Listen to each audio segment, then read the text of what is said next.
ఈరోజు క్లాస్‌లోకి వెళ్ళే ముందు మరొక అనౌన్స్‌మెంట్ తీసుకుందాం. మనకి మండే నుంచి అంటే డిసెంబర్ 7 నుంచి మనకి ఈరోజు సాటర్డే కదా! డిసెంబర్ 7 నుంచి మనకి బయాలజీ క్లాసెస్ అనేవి స్టార్ట్ అవుతా ఉన్నాయి.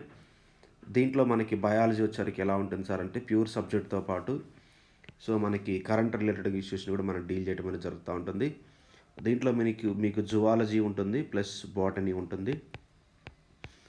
ముందు ఈ సబ్జెక్ట్ మనం ఎందుకు స్టార్ట్ చేసుకున్నామంటే బోటనీ, జువాలజీ నుంచి దాదాపు 20 క్వెషన్స్ వస్తూ ఉన్నాయి.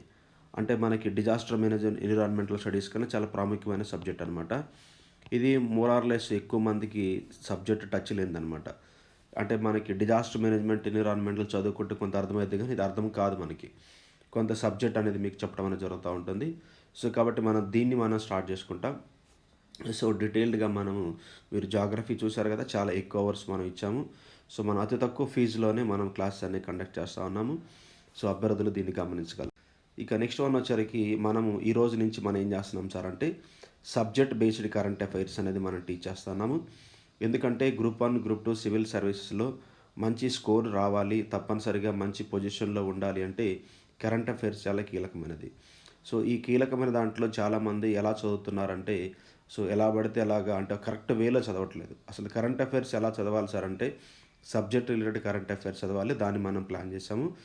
ఈరోజు అట్లనే ఈరోజు ప్లాన్ చేసాము. అవన్నీ చెప్తాం అనమాట ఈరోజు. ఇక మనకి 6,000 రూపీస్కి గ్రూప్ 2 కోచింగ్ అనేది మనం ఇస్తున్నాం. స్టాండర్డ్ బుక్స్ నుంచి సబ్జెక్ట్ లాంగ్ టర్మ్ మెమరీ ఉండేటట్టుగా టీచింగ్ అనేది చేస్తూ ఉన్నాము. దీన్ని అభ్యర్థులు మీరు గమనించి అద్భుత అవకాశం ఇది. ఫీజులు కూడా త్వరలోనే దీన్ని మనం మాడిఫై చేయబోతూ ఉన్నాము. కాబట్టి దీన్ని గమనించగలరు. నెక్స్ట్ వన్ వచ్చరికి ఎస్ఐ కానిస్టేబుల్కి కూడా మనకి గ్రూప్ 2 లెవెల్లో మనం కోచింగ్ అనేది ఇస్తూ ఉన్నాం. ఎస్పెషల్లీ జనరల్ స్టడీస్కి బాగా ఫోకస్ చేస్తూ ఉన్నాము. దీన్ని మీరు చూస్తూ ఉన్నట్లయితే మనకి కావాలంటే ఒకసారి డెమోస్ కూడా మనకి వీడియోలో అందుబాటులో ఉన్నాయి. మనకి ఒకసారి చూడండి. తర్వాత వచ్చరికి ఇండివిజువల్ సబ్జెక్ట్ కూడా మనం ఇస్తూ ఉన్నాం. జియోగ్రఫీ ఇస్తూ ఉన్నాము. తర్వాత వచ్చరికి పాలిటీ, నెక్స్ట్ వచ్చరికి ఎకానమీ కూడా క్లాసులు స్టార్ట్ అయినాయి.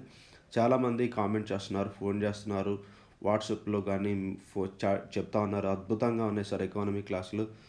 మేము భయపడ్డాం ఎకానమీ ఎలా ఉంటుందని చెప్పేసి అన్నారు. కానీ నేను ఒకసారి కమిట్మెంట్ తీసుకున్నానంటే మీకు తప్పనిసరిగా నా వంతు కృషి చేసి మీకు ఇవ్వటం అనేది జరుగుతూ ఉంటుంది. ఇండివిజువల్గా కూడా తీసుకోవచ్చు, మీరు కంప్లీట్గా కూడా కోర్సులో కూడా మీకు తీసుకోవచ్చు. ఈరోజు మనకి 5th డిసెంబర్లో ఆల్రెడీ ఎడిటోరియల్ కొంత సబ్జెక్ట్ రిలేటెడ్ ఎడిటోరియల్ అనాలిసిస్ చేసాం. 5th December. దీంట్లో మరికొన్ని అంశాలు మనము ఈరోజు ఆంధ్రప్రదేశ్ పాలిటిక్స్ సంబంధించి, ఏపీ పాలిటిక్స్ సంబంధించి ఒక అంశాన్ని, తర్వాత వచ్చరికి న్యూ ఎడ్యుకేషనల్ పాలసీ అనేది మనకి 2020లో వచ్చింది. దీన్ని బేస్ చేసుకొని లాంగ్వేజెస్కి సంబంధించి ఒక యూనివర్సిటీని ఏర్పాటు చేయాలని చెప్పేసి చూస్తూ ఉంది. ఇది కూడా మనకి సబ్జెక్ట్ రిలేటెడ్ టాపిక్. తర్వాత ఇన్స్పిరేషనల్కి సంబంధించినటువంటి ఒక గర్ల్ గురించి నేను మీకు చెప్తాను ఈరోజు. ఫస్ట్ అమ్మాయి గురించి చూద్దాము. టైమ్ మ్యాగజైన్లో మనకి ఫస్ట్ టైం ఈ అమ్మాయి ఫోటో రావటం అనేది గర్వించదగ్గ విషయం. ఎవరో కాదు, మన తెలుగు వ్యక్తి. ఇక్కడ చూడండి, అమ్మాయి పేరు ఏం పేరంటే గీతాంజలి రావు. వయసు 15 సంవత్సరాలే. ఎక్కడ ఉంటుంది సార్ అంటే అమెరికాలోని కొలరాడో రాష్ట్రంలో ఉంటుంది. 10వ తరగతిలో స్టెమ్ స్కూల్ హైలాండ్స్లో చదువుతూ ఉంటుంది. ఈ అమ్మాయి ప్రత్యేకత ఏంటి సార్ అంటే కిడ్ ఆఫ్ ది ఇయర్గా టైమ్ మ్యాగజైన్లో మొదటిసారిగా గౌరవాన్ని దక్కించుకుంది. ఇక్కడ మనం చూస్తూ ఉన్నప్పుడు ఈ అమ్మాయి చూస్తూ ఉన్నప్పుడు ఎన్ఆర్ఐ అనమాట, భారత సంతతికి చెందినటువంటి అమ్మాయి గీతాంజలి. ఈ పేరు గుర్తుపెట్టుకోండి, గీతాంజలి. ఇక్కడ మనకి చెప్పిన విషయం ఏంటి సార్ అంటే ఈ అమ్మాయి 3 అంశాల్లో చేసింది ఏంటి సార్ అంటే కలుషితమైనటువంటి నీరు, అంటే పొల్యూషన్ వాటర్ అనమాట, కలుషితమైనటువంటి నీరు, తర్వాత వచ్చరికి మాదక ద్రవ్యాల వ్యసనాలు, సైబర్ బుల్లింగ్ లాంటి ఒక 3 అంశాలపైన తన పరిశోధనని పురస్కారానికి సాంకేతికంగా పురస్కారం అని చూపుతా ఉందంట. గతాడది కూడా పోప్స్ 30 అండర్ 30లో మనకి యునైటెడ్ స్టేట్స్ ఆఫ్ అమెరికాలో కూడా నిలిచింది. ఒకటే మనం తీసుకోవాలి. మన డైరెక్ట్ క్వశ్చన్ ఏంటంటే కిడ్ ఆఫ్ ది ఇయర్గా టైమ్ మ్యాగజైన్లో ఎవరు రీసెంట్గా మనకి ప్రఖ్యాతి గౌరవాన్ని దక్కించుకున్నారంటే గీతాంజలి రావు అని చెప్పేసి తీసుకోవాలి మనం. ఇక 2 అంశాలు ఈవిడ గురించి చెప్పడం అనేది జరుగుతుంది. ఈవిడేం చేసిందంటే 15 సంవత్సరాల కాలంలో ఏం చేసిందంటే నీటి కాలుష్యాన్ని పరిష్కరించేందుకు పరిశోధనలు చేస్తానని కానీ ఆమె తొలి ప్రయోగశాలలో నీటిలో ఉండే సీసాన్ని వేరు చేసే సాంకేతికతను అభివృద్ధి చేసింది. లెడ్ అంటాం కదా మనం, అదనమాట. ఇది ఒకటి పాయింట్. ఇక రెండవ పాయింట్ ఏంటి సార్ అంటే కైండ్లీ అనేటువంటి యాప్ని అనేది తయారు చేసింది. కైండ్లీ అనే యాప్ మైక్రోసాఫ్ట్ సహకారంతో. ఈవిడ చేసినటువంటి పని ఏంటి సార్ అంటే, చాటింగ్ చేస్తా ఉన్నప్పుడు ఎదుటి వారికి ఇబ్బంది కలిగించే పదాలను వాడుతూ ఉంటారు. ఒరేయ్ ఎదవా అని చెప్పేసి, ఈడియట్ ఇట్లా కొన్ని పదాలు వాడుతూ ఉంటారు కదా! సో, ఇలాంటి పదాలు వాడుతా ఉన్నప్పుడు అవి మిగతా మిగతా వాళ్ళని హర్ట్ చేసే విధంగా ఉంటాయి కాబట్టి, ఆ విషయాన్ని గుర్తు చేసి సున్నితమైన ప్రత్యామ్నాయ పదాలని సూచించాలనేది ఈమె వాడినటువంటి టెక్నాలజీ కైండ్లీ యాప్. సో చూడండి, కైండ్లీ అంటే దయతో కూడినటువంటిది అంటాం కదా, కైండ్లీ అనే పదాన్ని మనం ఎక్కువగా వాడుతూ ఉంటాం అనమాట. సో కైండ్లీ యాప్ ఇది ఒకటి. సో ఒక నెక్స్ట్ వన్ వచ్చరికి ఇక్కడ తీసుకోవాల్సిన పాయింట్ ఏంటి సార్ అంటే, ఈవిడ ఎంతోమంది బాలబాలికలకు స్ఫూర్తినిచ్చింది అనేది ఇక్కడ ప్రధానమైన అంశంగా తీసుకోవాలి. ఇక్కడ డైరెక్ట్ క్వశ్చన్ అంతే. టైమ్ మ్యాగజైన్ అంటే చాలా ఫేమస్ ఇది, అందువల్ల నేను జనరల్ కరెంట్ అఫైర్ కూడా తీసుకొని చెప్తున్నాను.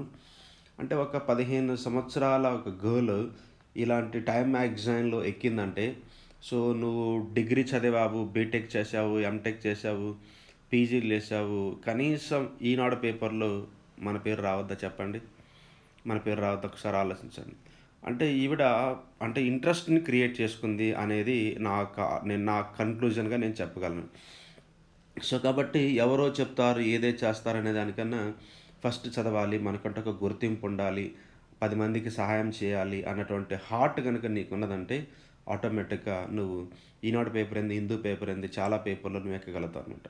అంటే గ్రూప్ 2 టాప్ ర్యాంక్ సాధించినటువంటి గర్ల్ అని, తర్వాత మీ పేరు రావాలని నేను ఇష్టపడతా ఉన్నాను. సో కాబట్టి గర్ల్ని మనం ఇన్స్పిరేషన్ తీసుకున్నాం, చిన్న పిల్ల. సో కాబట్టి మనము చాలా చదివినటువంటి వ్యక్తులుగా మీరు కూడా ఉన్నత స్థితిలో ఉండాలని నేను ఆశపడతాను. రైట్. ఇక మనకి ఏపీ యాక్ట్కి సంబంధించినటువంటి అంశాలు ఇదంతా కూడా. ఏపీ పంచాయతీ రాజ్ ఫస్ట్ ఏం చేద్దాం సార్ అంటే, ఏపీ పంచాయతీ రాజ్ ఎప్పుడు యాక్ట్ ఇచ్చింది సార్ అంటే 1994లో వచ్చింది, గుర్తుపెట్టుకోండి. ఆంధ్రప్రదేశ్ పంచాయతీ రాజ్ యాక్ట్ 1994లో వచ్చింది. ఇక తెలంగాణ రాష్ట్రం విడిపోయిన తర్వాత తెలంగాణ వాళ్ళు విడిగా తెలంగాణ పంచాయతీ రాజ్ యాక్ట్ అనేది చేసుకున్నారు 2018లో. సో ఈ రెండు యాక్ట్లు సింపుల్గా 4 డబుల్ అయితే ఎంత అవుతుంది? 8 అవుతుంది. 9 డబుల్ అయితే ఎంత అవుతుంది? 18 అవుతుంది. కాబట్టి 94, 18 అలా గుర్తుపెట్టుకుని చాలు.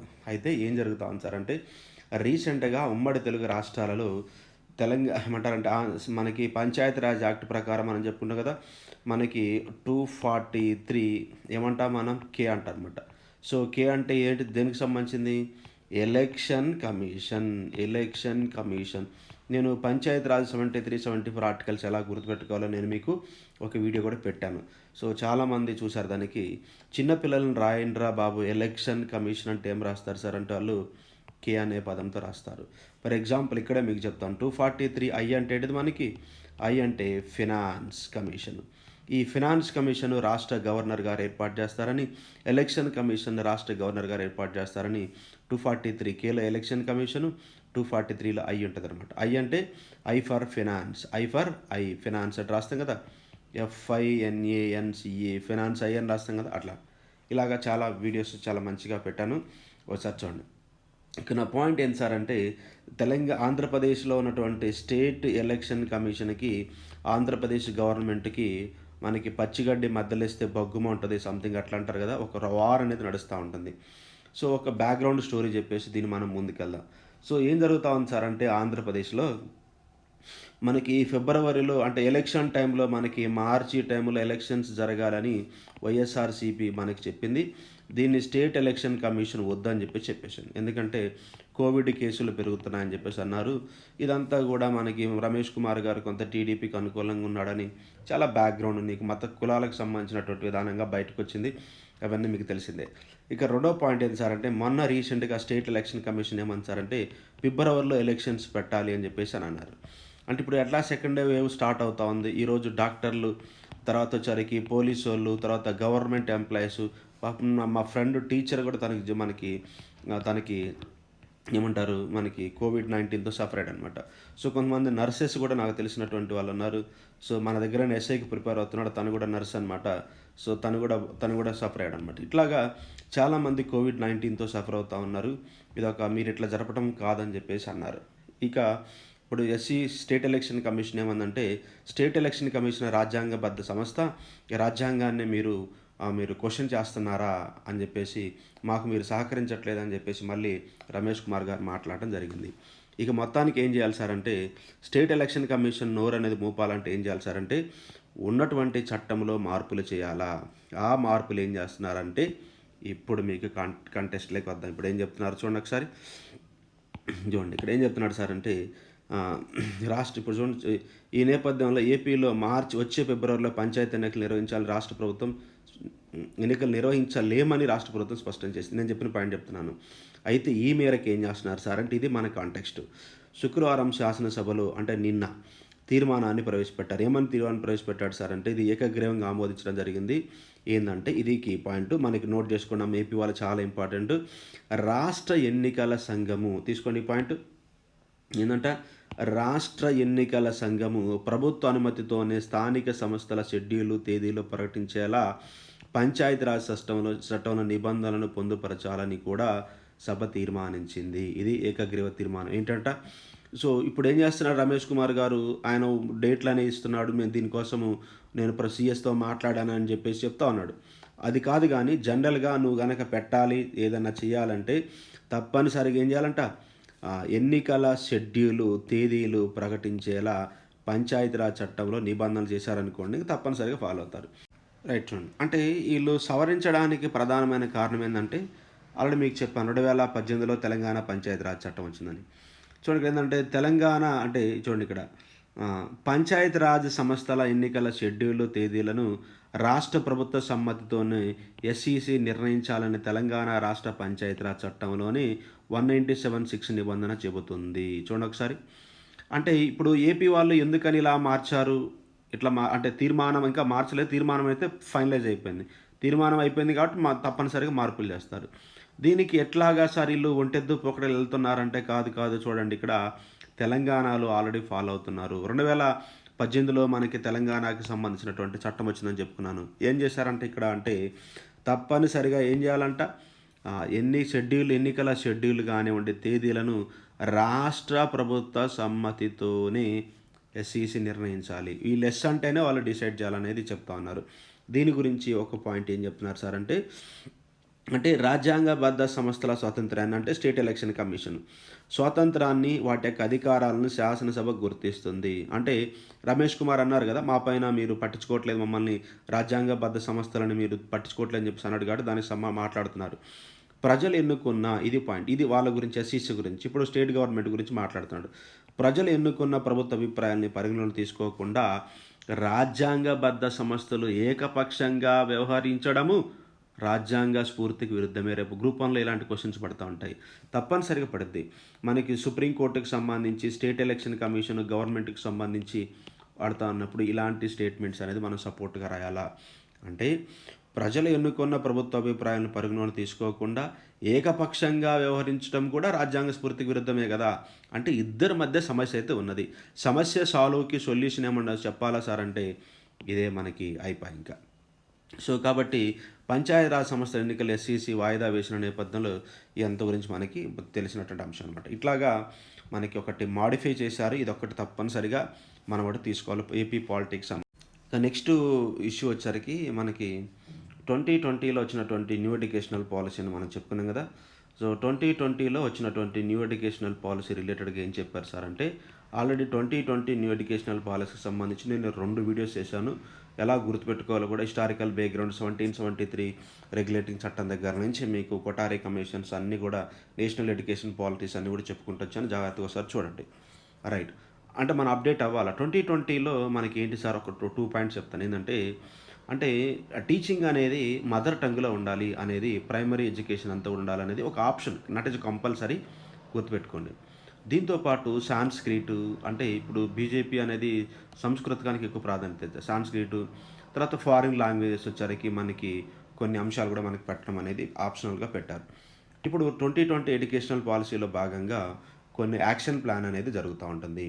సో మనం రేపొద్దున 2020తో పాటు యాక్షన్ ప్లాన్ కూడా మనం చూసుకోవాలి. రేపొద్దున మనకి డిస్క్రిప్టివ్లో జనరల్ ఎస్ఎస్ కానీ ఏదైనా క్వశ్చన్ వచ్చినప్పుడు ఏం చేయాలంటే, దీన్ని అమలు చేయడం కొరకు ప్రభుత్వం తీసుకున్నటువంటి నిర్ణయాలు అని కొన్ని అంశాలు మనం పెట్టాలి. దీనికోసం ఒక కమిటీని ఏర్పాటు చేశారు. ఆ కమిటీ ఏంటి సార్ అంటే, కేంద్ర ఎన్నికల సంఘం మాజీ ప్రధాన కమిషనర్ అంటే ఎన్ గోపాలస్వామి. గుర్తుపెట్టుకోండి. ఏంటి సార్ కమిటీ అంటే, మనకి ఆహ్, ఏమంటారంటే దీనికి ఒక పేరు పెట్టారు. ఏమని పేరు పెట్టారంటే మనకి ఇండియన్ ఇన్‌స్టిట్యూట్ ఆఫ్ ఐఐటీఐ అని పేరు పెట్టారు. ఐఐటీఐ అని పేరు పెట్టారు. ఐఐటీ అంటే ఏంటి సార్ అంటే ఇండియన్ ఇన్‌స్టిట్యూట్ ఆఫ్, ఐఐ అంటే ఇండియన్ ఇన్‌స్టిట్యూట్ ఆఫ్, టీ అంటే ట్రాన్స్‌లేషన్, టీ అంటే translation, Indian institute of translation and interpretation అనే దాన్ని ఏర్పాటు చేయాలి అనే దాన్ని పెడుతున్నారు. అంటే ఈరోజు మనకి ఏదైతే పెద్ద పెద్ద భాషలు ఉన్నాయో వాటన్నిటిని కూడా ట్రాన్స్లేషన్ చేసి మదర్ టంగ్‌లోకి పెట్టాలి. ఇదంతా కూడా మనకి దీనికోసం ఏం చేస్తున్నారు సార్ అంటే ఆల్రెడీ మైసూర్‌లో ఉన్నటువంటి సిఐఐఎల్ అంటనమాట. ఈ సిఐఎల్ అంటే ఏంటో కూడా మనం తెలుసుకోవాలి. సిఐఎల్ అంటే సెంట్రల్ ఇన్‌స్టిట్యూట్ ఆఫ్, ఏంటిది మనకి ఐ అంటే institute, central institute of Indian languages అంటారు. Central institute of Indian languages. చూడండి ఒకసారి, ఇది క్వశ్చన్ అడుగుతాడు మనకి. సెంట్రల్ ఇన్‌స్టిట్యూట్ ఆఫ్ అంటే మనం ఇప్పుడు ఏం చేయాలి? సిఐఐఎల్ అనే పదం గుర్తుపెట్టుకోవడం నాకు కష్టమేమో సార్ అని మీరు వరి అవ్వద్దు. ఈ పదాన్ని గుర్తుపెట్టుకోండి. ఇండియన్ లాంగ్వేజెస్, భారతీయ భాషలు. ఏంటిది? Central institute. అంతే. మనం ఇట్లాంటి వాటిని కట్ చేయాలి. ఈ ఇండియన్ లాంగ్వేజ్ ఎక్కడుందంటే మైసూర్లో ఉన్నది. దీన్ని ఏం చేయాలనుకుంటున్నారు సార్ అంటే భారతీయ విశ్వవిద్యాలయంగా మార్చాలని చూస్తున్నారు. Very very important. చూస్తున్నారు, it is not a final. చూడండి ఒకసారి. భారతీయ భాషలకు పెద్దపీట వేస్తామని జాతీయ నూతన విద్యా విధానంలో స్పష్టం చేసిన కేంద్ర ప్రభుత్వం తదనుగుణంగా వేగంగా అడుగులు వేస్తుంది. భారతీయ భాషలపై ప్రత్యేకంగా కేంద్ర విశ్వవిద్యాలయాన్ని ఏర్పాటు చేయాలని. ఇదే బీవీ అంటే భారతీయ విశ్వవిద్యాలయం. మైసూర్లోని ఉంది కదా, సిఐఐఎల్ అంటారన్నమాట. అంటే Indian institute of Indian languages, భారతీయ భాషలు. దాన్ని ఏం చేయాలనుకుంటున్నారు? భారతీయ భాషల విశ్వవిద్యాలయంగా మార్చాలనుకుంటున్నారు. ఇది భారతీయ విశ్వవిద్యాలయం. చూడండి, ఇండియన్ లాంగ్వేజెస్ అని ఊరిక పేరు పెట్టారు అంతే. దీన్ని ఏం చేయాలంట? యూనివర్సిటీగా చేయాలని చెప్పి చూస్తున్నారు.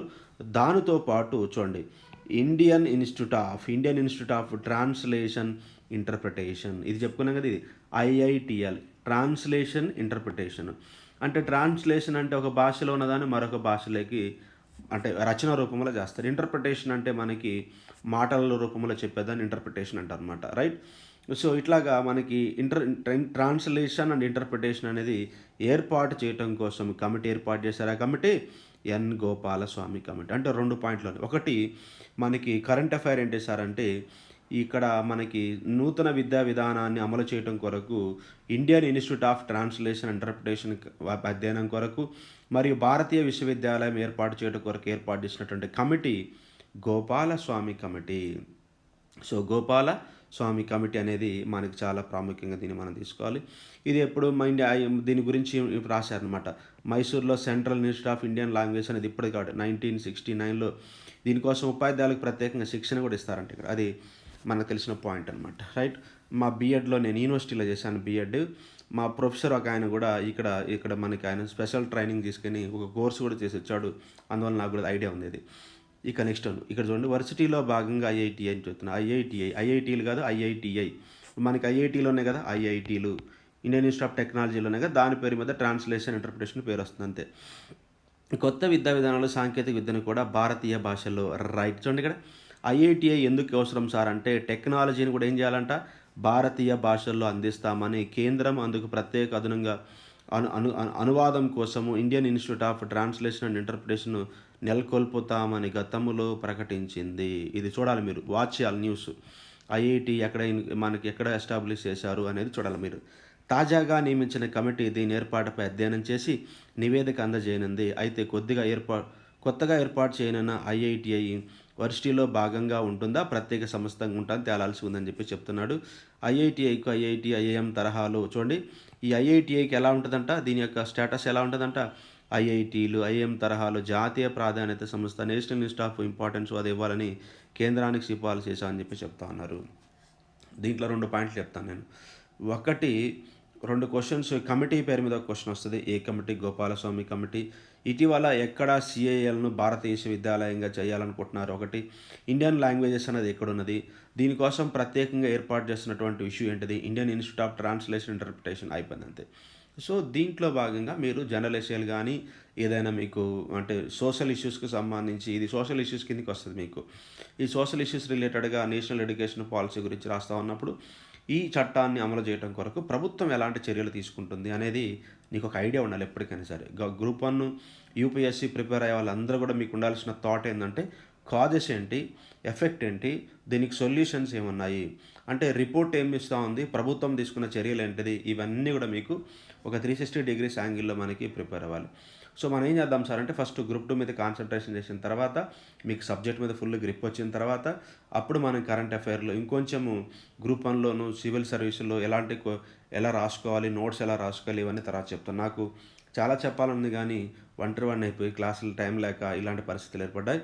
So, don't worry. So, thank you for the watching.